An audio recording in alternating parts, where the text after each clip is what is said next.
Hey, this is Christine Lakin. I'm here with Elias. We're talking on the Man Cave Chronicles, and I'm stoked to be in the cave.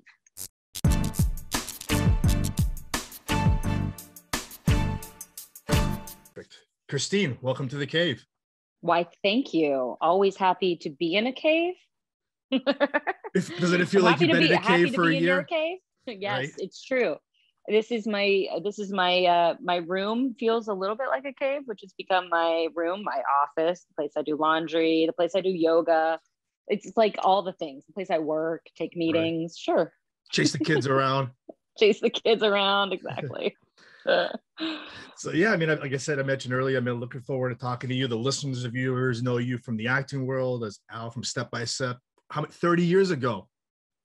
30 years ago. Can you believe it? I mean, it's nuts. When I tell people that I've been in this business for over 30 years, I think they don't know how to respond. Some of them are like, huh? Like, wait, like, first of all, I think they go, how old are you? And secondly, they're like, wait a minute, hold on. Like, what, like, when did you start? Were you a child? What's happening? You know, because it's crazy to think that you've been doing something for more than half your life. Well, more than half your life. It's like, not only that, you've done acting, you've done directing, producing, choreography, voiceover. You have a family. How do you keep up with all this? That's a great question, isn't it? I think like when I was in my maybe late 20s or early 30s, I always knew that for me, there was gonna be more than acting. I had a drive to create my own stuff. I wanted to write, produce, direct. Like that was always something that was like in the zeitgeist of my mind. And then other opportunities just sort of fell in my lap. Like the choreography thing was never something I was necessarily intent on doing, but I had this dance background. I was, a competitive dancer before I was even on Step by Step. And I was doing it for my theater company, and I got pulled into a movie musical called Reefer Madness, and I worked for the choreographer there, and then she brought me on to another movie called You Again, and I was working with these very big stars, actors, actresses, and I realized I had a shorthand way of communicating dance to people who are not necessarily dancers by trade. So I had this kind of shorthand way of being able to make people feel very comfortable with something that maybe they weren't comfortable doing. And by doing so, I could kind of like manipulate, all right, well, I can see what your strengths are, and we can manipulate how this is going to work. And I know what the camera is going to do. And, oh, you want to do that instead? Okay. Like I had all of this knowledge that I didn't necessarily know I had. And I just kind of kept getting hired and hired and hired. And it was like my side gig. It was my side hustle. And I was doing it all over town on lots of different shows. And the Goldbergs asked me season 1, and I became their little, their resident choreographer. And I was working with those kids when they were kids, like they were little kids, and now they're grown adults. And anyway, I had no idea that job was going to be the thing that eventually helped me transition my career to do what I really wanted to do, which is direct. But it did, and it still is. It's still part of my, because people will be like, oh, you're an actor. That's great. You know how to talk to actors. That's wonderful. But there's a lot of actors that want to direct. How do we know you really understand timing, movement, shot listing? How do we know you understand these things? Well, a choreographer's brain is very similar. So that's just like one example of me saying yes to what the universe was offering me. And, I didn't know how it was going to pay dividends. No. So it was really chaotic there for a long time. I was like choreographing, going on an audition, working this job, going to voiceover. Like I was like, nah, like all over the place, but I just kept saying yes. Say yes. Why not? And then I had kids, and I had to say no a little more because I just didn't have the bandwidth anymore, like I mentioned earlier, I work full time. I do the show on the side. I have 2 kids. It's like, it doesn't stop. Like you said, it doesn't stop. It's hard, especially I think when you have kids, because it's a constant juggle. I mean, I have one napping right now. So, if I hear him, there might be a pause. That's okay.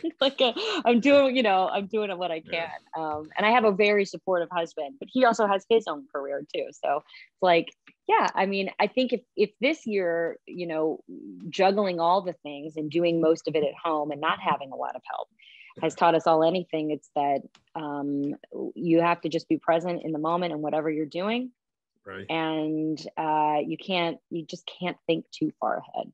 Mm. So so how did you start in the acting world? I mean, I know you started step by step at 12, but like what pushed you, what like gave you an idea? Okay, this is what I think I want to do. well, like like I said with choreography, like with acting, I kind of fell into the business side. So Okay. I'm an only child. I was the kid that at age 3 was standing, we had this little like lip of on our fireplace, and it looked like a tiny stage. And I was the kid that was on that fireplace, like putting on a show for my parents and their friends, or for my grandparents, whether they wanted it or not. I was like, no, it's 6 o'clock. Here's the show. And I was bringing out, the Annie record player with the microphone, and I knew all the words to Annie, and I was going to perform no matter if anyone was watching me or not.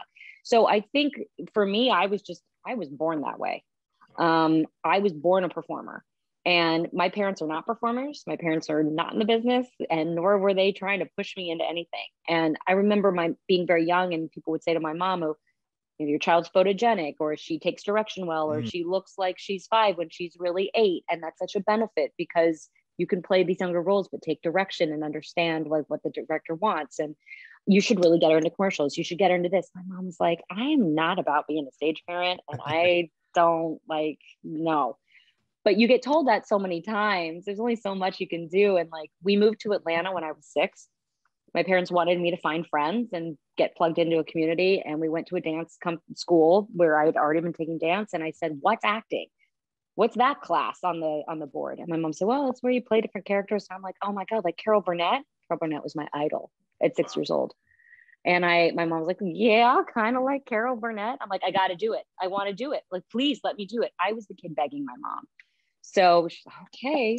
So I started in these acting classes, and after 2 or 3, the teacher says, your daughter would be really good. Mom was like, I've heard this line before. And by that point, I am begging my mom, please let me try. Please let me do this. I want to do this. This is so fun for me. I'm in my element. It's like a kid who can't stop hitting a ball against the garage, so she's like, okay. So we go on a couple auditions. It's like literally zero pressure. The stakes couldn't be lower. Go on a couple auditions. Don't even have headshots. Don't even have representation. And I booked like 2 or 3 national commercials. Wow. My parents are like, well, maybe we should actually research how to do this. And that's kind of what started. So I'm in Atlanta. I'm doing that at age 8. I get involved in a children's theater company. We're doing shows all across the metro Atlanta area at different schools. And in the summertime, we would go to Callaway Gardens, which is a resort in South Georgia, and do shows for the families that would come. And so we're down in Callaway Gardens. I'm, 10 or 11. And there happens to be a well-known 90s actor at the time. He came down there and with a group of kids from Make-A-Wish Foundation. They did a camp there every summer. And his mother at the time wanted to maybe start a management company or an agency. She wasn't sure. Saw me doing this ridiculous show, playing this ridiculous character, which by the way, I was like, I hate this song that I have to perform. I'm 10 and I'm like, oh God, I hate this song. But what do? You give it 100%. Yeah. So she comes up to my mom. She says, I don't know if you're ever in LA, but here's my number. Maybe we can keep in touch. I mean, this seems like the most far-fetched dream in the world. A year goes by. They keep in touch. She says, why don't you just send me like a demo tape? Now, this is like 1990. So there's no iPhone, there's no internet. You're having to go like downtown to a cable access station and tape yourself doing some monologue, in front of a blue like sheet, and then transfer it to some weird tape and send it literally in a tape to Los Angeles, which is what we did because she needed something to show a producer somewhere. So I would get a call, come home from school. They're like, so the manager called. There's this show. They're looking for a character. I was the last character cast. They had cast another actress and it didn't work out. And they had all these people lined up: Suzanne Summers, Patrick Duffy, Stacey Keenan. Everyone was lined up except for the character Val. And the producers saw my tape. Oh, wait, let me back up one. Right before that was my spring break. And my mom decided to take me to LA. A, we could meet this manager who we'd been sending these massive tapes to. B, all of my friends had a different spring break than me in my drama group because they went to a different school. And they were all going to Los Angeles. And I was so jealous. And my mom said, don't be jealous. I will take you. You will not miss out on a thing. We will go, you and me. And my mom had had a health scare, which is a whole other thing. She'd had a brain aneurysm the year before. Oh, It was very scary for our family. And she came through it. And I think that it was just a real kind of inspirational moment of, we don't know how much time we have. And I want to create memories, and I want to give her everything that, you know, we can do. And she clearly wants to do this stuff. So I give my mom a lot of credit for that. Came out to LA. I'm going to like Universal Studios. We're staying at the Hilton. I'm like eating sour cream and onion potato chips. I'm like, life is amazing. And for a 12-year-old, right? Oh my God, are you kidding me? And my mom's like, okay, and while we're here, we'll meet the manager. Maybe if there's an audition, maybe we'll go. I mean, write the trip off as a tax expense, if you can. So we meet the manager. She says, I really need to get more tape on you. I mean, the tape that you did, you know, is fine, but we need something else. So why don't you come to the set of Full House? I have connections. You can meet the people. You would sit on this couch, on the Paisley gingham couch, the gingham couch with the blue and white checks. And they'll, as a favor, film you doing this monologue from Irreconcilable Differences. It's the monologue where the young Drew Barrymore divorces her parents, and it's very sad and very emotional. And I could cry like drop of a hat. That was like the one skill I really had as a child. And so I said, okay, great. And I'm meeting John Stamos, and I'm getting pictures, and oh my God, Jodie Sweetin. And like, I'm literally like in heaven. This is like, for an 11-year-old who watched all these shows, is like, you know, and then they all go off to lunch, and I sit on this couch, and I do 2 takes of this monologue, and they shoot me, and it's thank you very much, and okay. And any pressure to me, sitting on that couch and everything, and that... I mean, I remember vividly I was so excited that day, you know, and then I remember going into the makeup room, and they kind of powdered me, and I kind of remember the makeup guy being like, you're here to try to make it in Hollywood, okay. Like, and I remember there being sort of like a puff, good luck, kid, you know? And I was like, I'm not really trying to do anything. I'm not trying to do anything. I'm not trying to make anything. I'm just here to say these words and be this character. And if it happens, it happens. If it happens, it happens. Yeah. I put no pressure on myself. I didn't know that people got paid for this. I didn't know people wanted to do this in the way they did. I was just like literally just living out my truth. So I'm sitting on this thing, and I'm like hearing the click of the camera, and I'm just, you know, I do the thing, and it's great, and they get it, and whatever. And we go home, and it's great. Like I had the greatest time ever. So about 3 weeks later, unbeknownst to me, the producer, Bob Boyette, who produced a million things, by the way, I'll give you a little TV history: Laverne and Shirley, Happy Days, Perfect Strangers, Full House, Family Matters, Step by Step. The list goes on and on and on, amongst tons of Broadway. So he's in the control booth as I'm doing this monologue. Oh, wow. Talk about the craziest serendipity ever. And he's like, who's this girl and why is she crying? Like, oh, we're doing a favor for so-and-so. Oh, okay, no problem. He walks off, goes about his day. 3 weeks later, they're looking for this character, and they can't find her. And they're testing everybody in Los Angeles, and they can't find anyone. And he goes, who was that girl who was in that booth? Someone find me that tape. Wow. I mean, come on. It's like needle in a haystack. So I get home from school. Bob Boyette saw your tape. They want you to come out to Los Angeles. They think you might be right for this show and read for them. And I'm like, Dad, that's crazy. Nobody goes across the country to audition for anything. That's nuts, right? And my dad's like, well, if you don't want to do it, don't do it. No harm, no foul. But if you want to, might be kind of fun, and it might be something, whether you get it or not, might be like a cool story, you know? So again, there was zero pressure. And I was like, well, I have to feed my friend's dog. I mean, did I set the frog? How could I possibly? My plate is very full. But anyway, we worked out the details. I ended up going. I did the audition. I remember I went in, I read the lines, they laughed, I walked out. They said, well, do you want to see her again? Because she doesn't live here. And they're like, yeah, let's do it one more time. I was like, okay. And I went in and I read the lines, and they laughed the same way. And I walked out. And they said, okay, thank you very much. I said, okay, bye. We went back to our hotel. We were getting ready to leave like a day later or something. And the next morning we got a call saying I booked the pilot, and we were there for 2 weeks, and it was amazing. And I was at Magic Mountain 2 days later filming the title sequence that everybody knows, and not being able to ride any of the rides because it was a liability. So it was like the greatest day. And then also like, what do you mean I can't ride a ride? Are you nuts? They're like, no, you'll be in the ball pit. I'm like, I'm 11. No one goes in a ball pit at 11. Angela Watson's like, I'm 15. How do you think I feel? So, um, and they're kind of started this next, 7 years of my life, unbeknownst to me. I mean, made the pilot, and then like, 2, 3 months later, they picked it up, and my mom and I were like, wait, what? Now what do we do? And it just started like a whole different path of my life. And we came out, we rented an apartment, we rented plates, forks, knives, napkins, sheets, everything, until we knew like what's going to happen. You could come out for 2 weeks, and then they're like, nah, it's toast. We canceled it.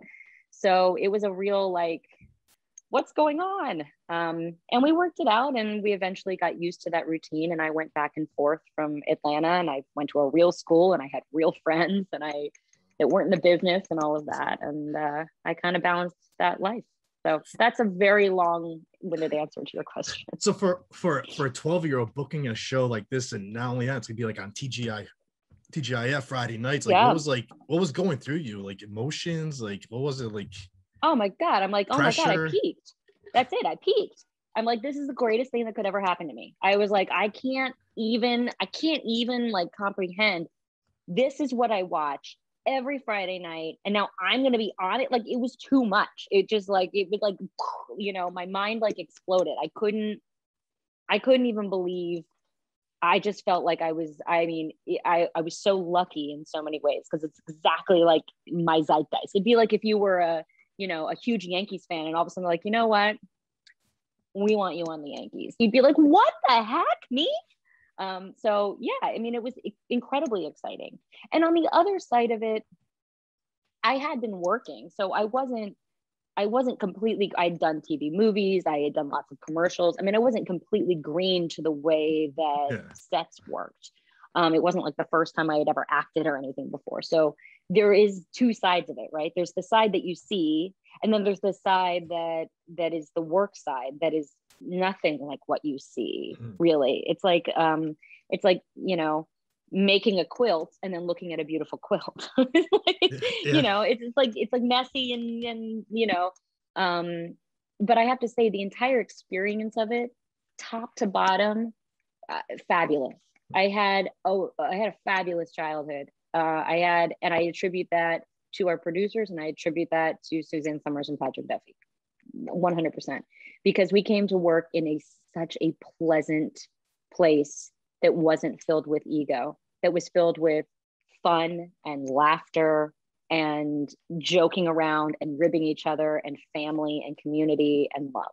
And it really was like that. I was very, very lucky, because it's not always like that. It's a good family show. Yeah, that's what it was. To this day, still it's on Hulu right now. Like, there's times where I put it on, and my daughter will come and sit down with me to watch it. She's about to be 6, and she's like, "What are you watching?" I'm like, so I try to like introduce her to some 90s shows lately. We just binge watched Saved by the Bell. She wanted to watch that. Totally. So now we started Boy Meets World, and my wife's like, "You should put Step by Step on. You should put Full House on." I'm like, "Yeah, that's the plan eventually." Yeah, like, I know. I mean, my daughter's a little young. She just turned 5, so I may try it again. But like, I've shown her a couple episodes, and she was like, "Yeah, it was pretty good." And I said, "Do you want to watch another?" And she's like, "Nah, I'm good." Which is rather great. Watch Mickey or something like that. Yeah, pretty much. You mentioned Patrick Duffy. Today's his birthday. Did you call him?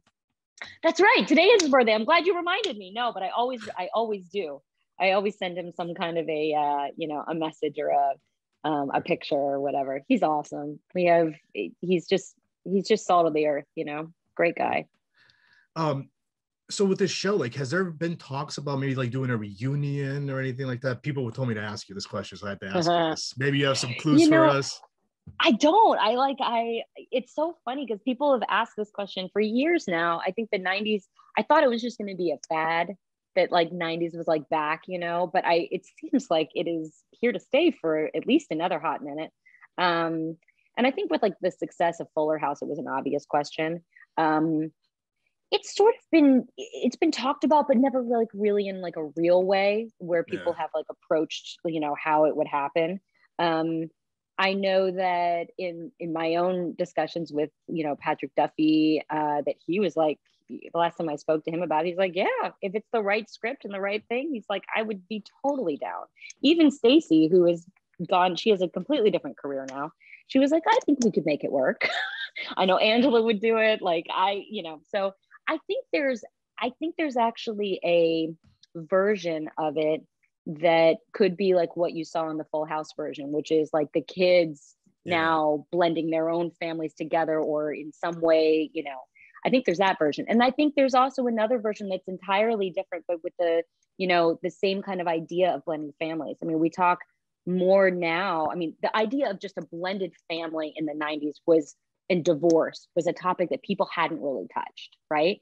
And so I think for a lot of kids who were suddenly thrust into this, like, I have these step siblings and I either like them or don't like them or whatever it is, it was a place for them to land where divorce wasn't such an ugly word. And now I think we're talking even more about, you know, we're blending families that have different racial backgrounds, ethnic backgrounds, socioeconomic backgrounds, you know? So I think that there's even a wider world of blending two families from two completely different sides of the universe. And like, how do we meld, how do we share our cultural preferences or religious beliefs or ideas about reality? You know, I think like maybe there's a even more significant way to reboot it for a world like in which we live in now. So we talk a lot about, you know, I think in the news or the media about inclusion, about, you know, trying to mend the fences of America. So maybe someone will come up with some kind of clever idea, and I'd be happy to direct it.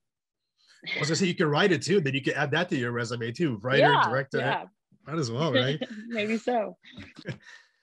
Speaking, you mentioned Angela. I noticed that you had her on your podcast when you were doing it for a while. Then you took a break on the pod. You gonna bring it back or what? I think we might. You know, we took a pretty significant break.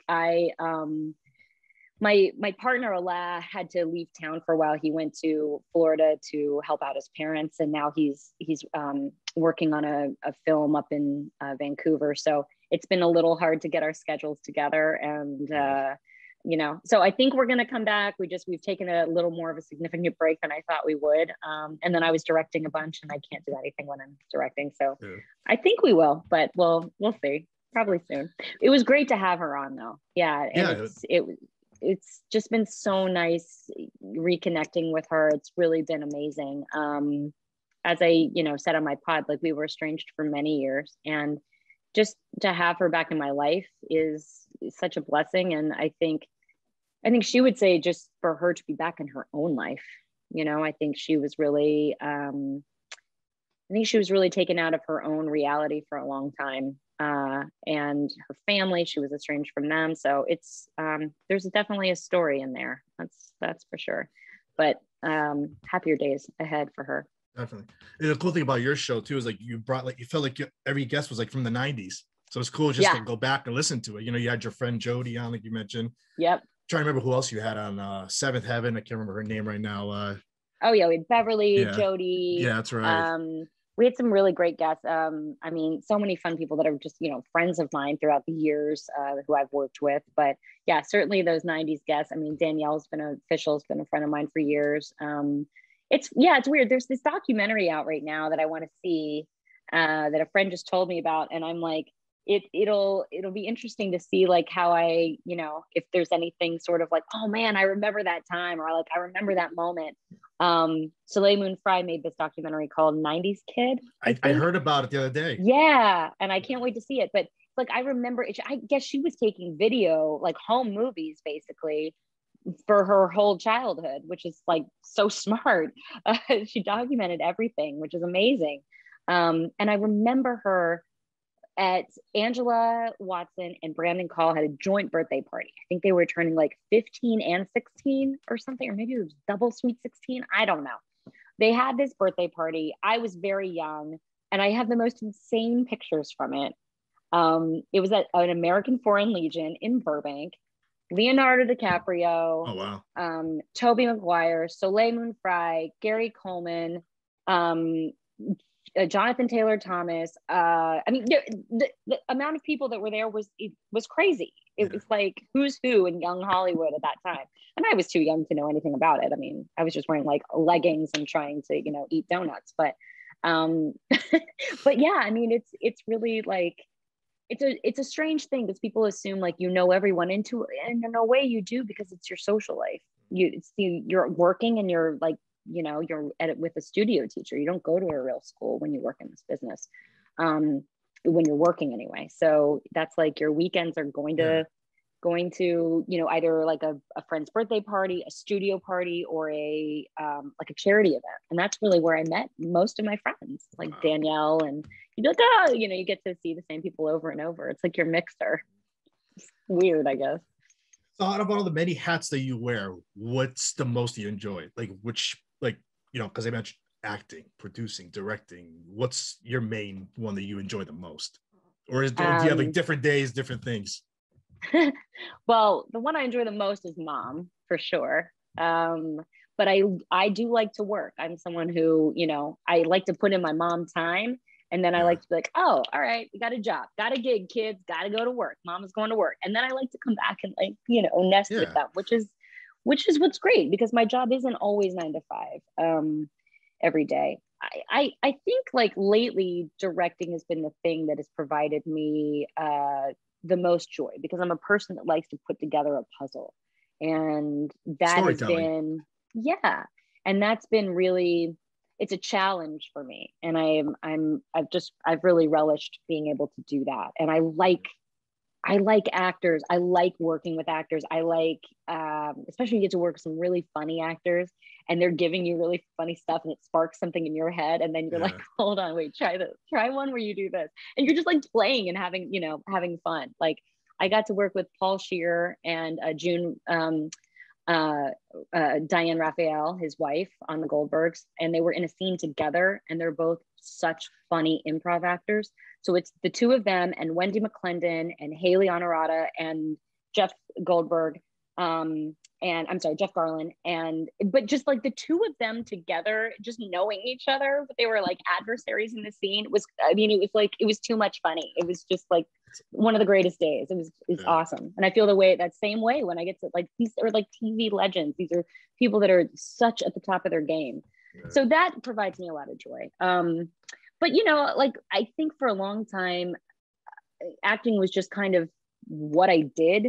And aside from sort of some of the theater stuff I did, I got into a mode, especially when I was in maybe like my mid to late 20s, where it just became a grind, you know, the audition process and the competition, and it just all, and who's going in for what and who's hot and who's this, it became a demoralizing grind, and it wasn't fun anymore.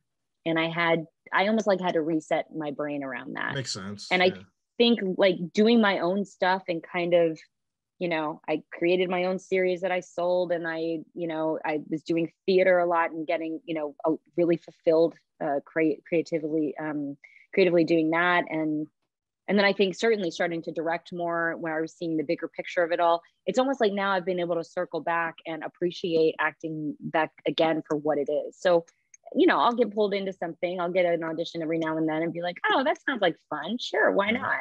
You know, that'd be a good time. But I have a different appreciation for it, I think, because I've seen it from the other side. And you've done cameos like the Goldbergs. You had a scene in the Goldbergs. Yes. Well, that's fun. That's a funny story, because, you know, I've never asked to be on this show or anything, but I was directing that episode, and and they had this one role, you know, where George Siegel he's feeling young again. It's the whole cocoon moment, and he sees this, you know, woman walking by and he dips her and blah, blah, but we're in COVID.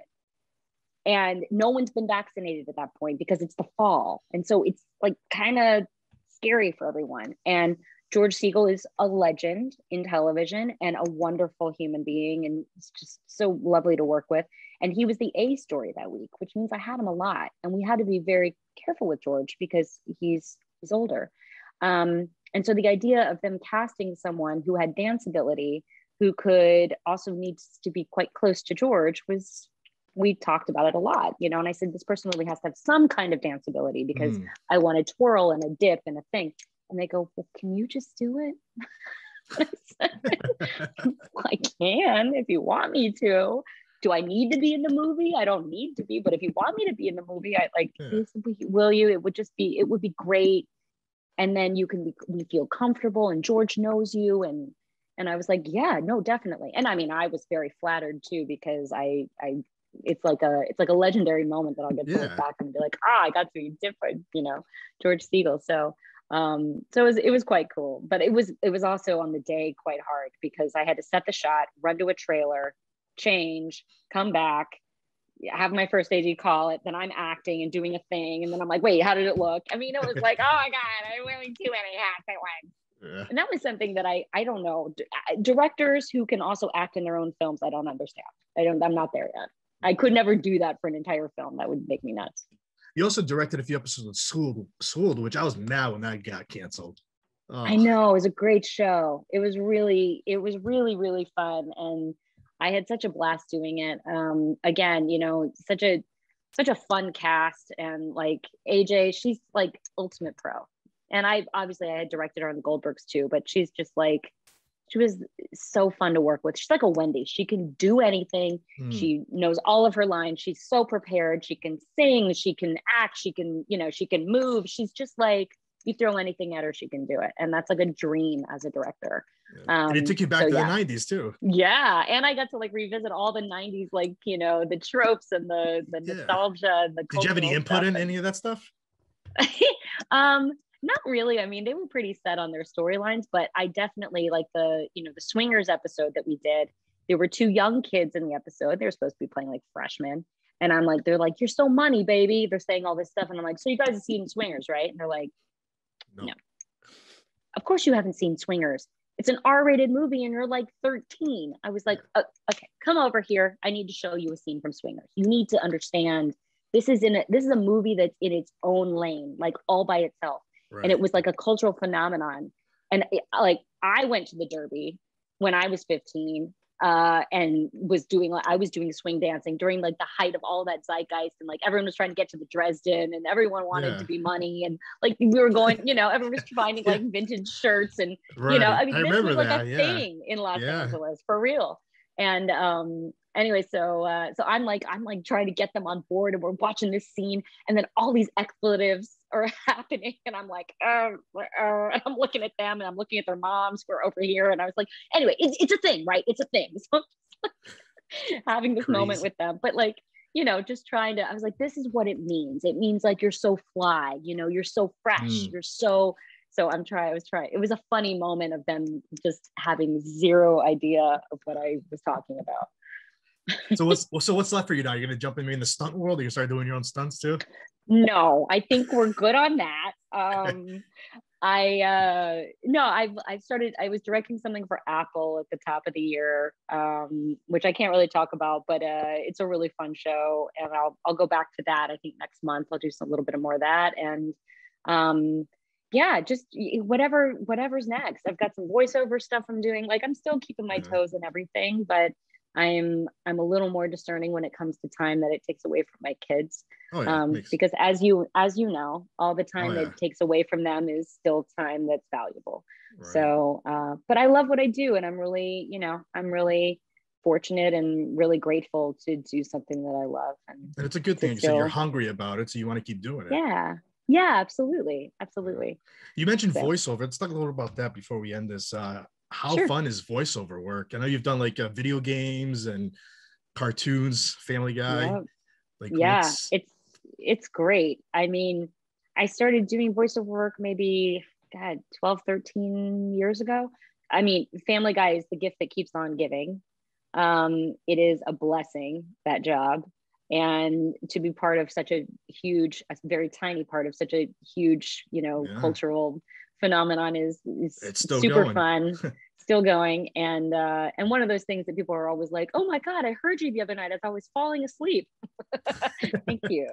So that's amazing. The thing that's so great about it, and I've done probably almost 100 audiobooks at this point. Wow. I read a lot of audiobooks.